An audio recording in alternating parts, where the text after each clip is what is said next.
Hello,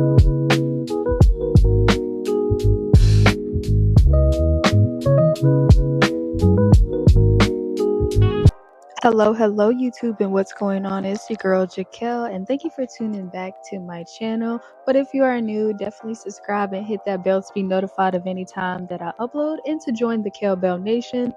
But let's dive right on in. Usually, when I give my Raw reviews, I give the review on the same day or I do it the next day after, but this is a couple days after the event because I was there live at Monday Night Raw. No, this is not my first wrestling show that I have attended, but this was such a fun experience. I enjoy wrestling shows live, and the crowd was absolutely amazing that night.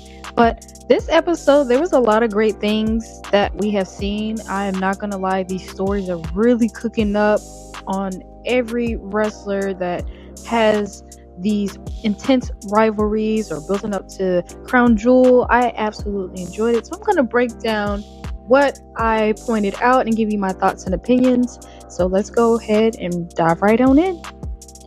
First, I'm going to talk about the matches, and then I'm going to talk about the promos and segments separately. So let's go ahead and dive right into the match. First up, we had Dominic Mysterio defending his Intercontinental Championship against Rusev because Rusev won against Penta because he was the number one contender in order to challenge Dom for the title. This was an absolutely great match, and their chemistry collided pretty well. I was kind of shocked because due to the fact of the different physique of both wrestlers, of how Dom is in a different class of style of wrestling. He's like a high flyer and striker at the same time. And Rusev is obviously a powerhouse. And seeing them go at it and seeing Dominic Mysterio power over these competitors that he goes up against that's either bigger than him, but he always manages to always catch the dub or find his way to get the win. And he definitely did it in a creative way. I loved the sequence of the ref where he did get caught with the title, swapping it to Rusev, and the ref was like, "No, I see you," but Dom still had a trick up his sleeve and he low blowed Rusev as he pinned the referee into the corner. But after Dominic Mysterio got the W, Rusev definitely was pissed off, and I would too, because you did not win in an honorable fashion of a championship match, especially when you're trying to aim for the gold. But also, Penta has his eye as well, because he did interrupt Dominic Mysterio in an interview with Byron Saxton, and it looks like he has his eye to challenge John for the belt. I'm not sure which one he's going to go for, but if he does go for the IC belt, it does seem, if that does be the route, Rusev definitely probably wants his rematch, and they possibly could put Penta and Rusev again to kind of have a number one contenders match to see who can climb the rank before one or the other, and kind of revisit them back and build their rivalry as well. And I think that'll be a good idea. But overall, I have been enjoying Dom being double champion, and I definitely enjoyed when he came out for his entrance and the crowd was super loud and the energy was so great. And Dom is doing very, very good, and I definitely hope he has a long run with both of these belts and lose it at a good time and not just out of the blue or disrespectfully, because Dom is in a really good spotlight right now. But let's move on to the next match. It's Bayley versus Raquel, and this was a cool, decent match. Raquel got the dub, and that was nice. But talk about the details. It's two things I want to mention. Is that one, I am not sure when they're going to get out of this loop where they're playing hot potato that Roxanne uses Lyra Valkyria, and then Roxanne's going to Bayley, and then Raquel's going to Bayley, and then she goes to Lyra Valkyria. I'm not sure when that cycle is definitely going to end, but it definitely needs to come to a stop point now and have Bayley and Lyra face other people instead of being stuck in this whole craziness. But I definitely liked before the match that Bayley had against Raquel Rodriguez is that Bayley and Lyra had an interaction that Lyra is definitely still stuck in this fuzzy situation because Bayley is still conflicted on her identity. And when they really do take this turn on for Bayley, I wonder, are they going to change her aesthetic, like far as her Titron, her theme song, her ring gear, all of that stuff, and how is it going to happen and when is it going to happen and what are they going to go for? Because that's where I'm curious at. But I am liking Bailey so far in this whole thing, but I'm definitely ready for her to aim for someone else and have different feuds with other people. But moving on to the next thing, LA Knight versus Kofi Kingston. This was a nice match. I definitely enjoyed seeing LA Knight come out and do his little thing and say his little phrase. I absolutely loved it. But he just got a random match with Kofi Kingston because he got interrupted backstage with Adam Pearce when he was having a meeting. And so LA Knight was like, all right, bet, since you want to interrupt me, let's go ahead and settle that in the ring. And of course, LA got the dub. That was really nice. Still wondering what they're going to do with New Day, because the fact that they have the greatest heel turn of all time and they have done nothing with them, they need to figure something out, because New Day cannot continue doing this. None whatsoever. And same thing with LA Knight after his special guest appearance at WrestlePalooza. He hasn't had much after that, and they don't really have much going for him. But I'm hoping they'll shake something up, because they're kind of losing the momentum of LA Knight, and I definitely hopefully they can revive that soon. Alrighty, the next match that occurred, AJ Styles teaming up with Dragon Lee versus the El Grande Americanos. And again, I will voice this all the time. I do not like the El Grande Americano. Just scrap the entire thing. It's dead to me now.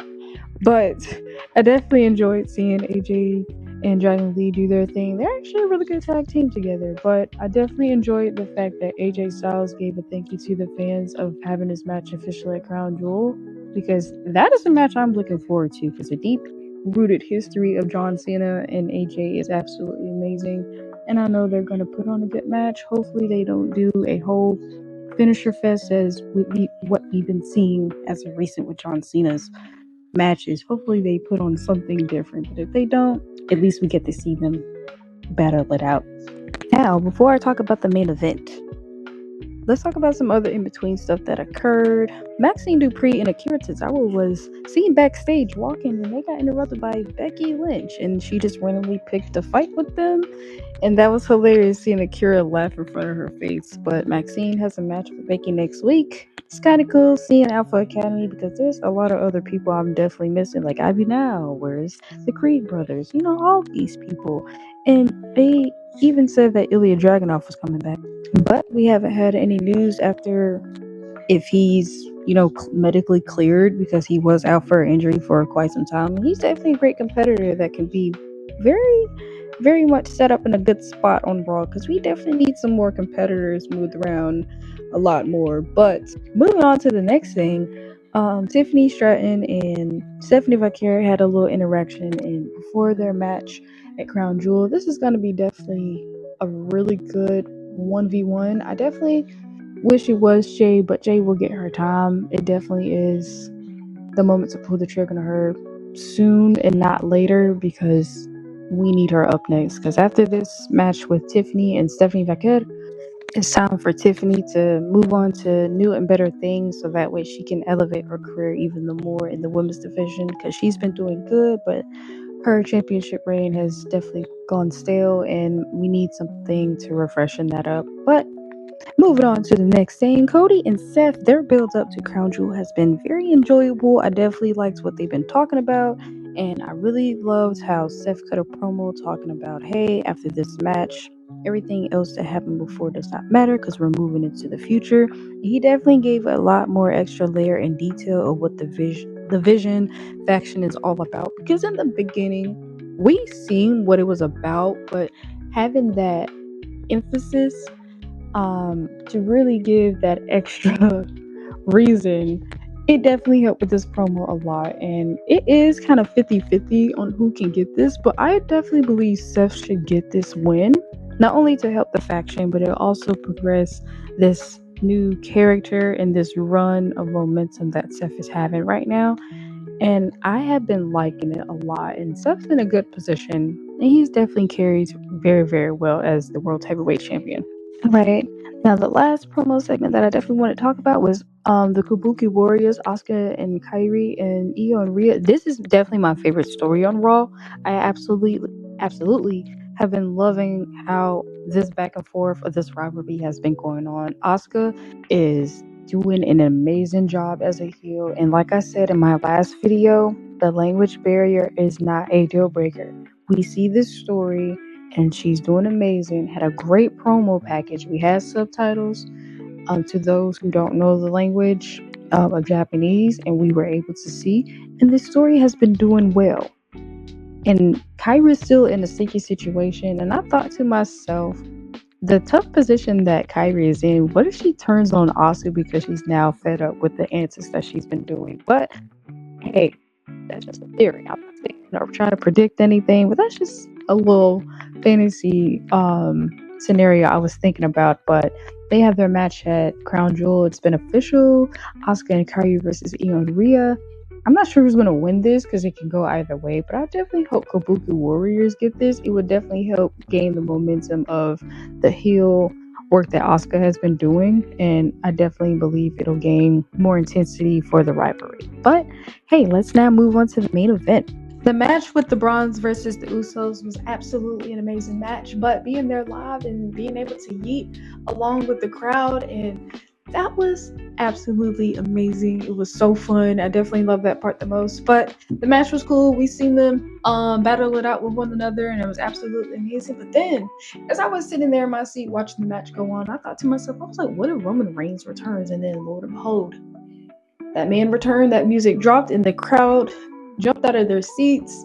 And it was so amazing to see him appear. And he did help the Usos gather the win. He hit some chair shots on Bronson Reed and Braun Breaker.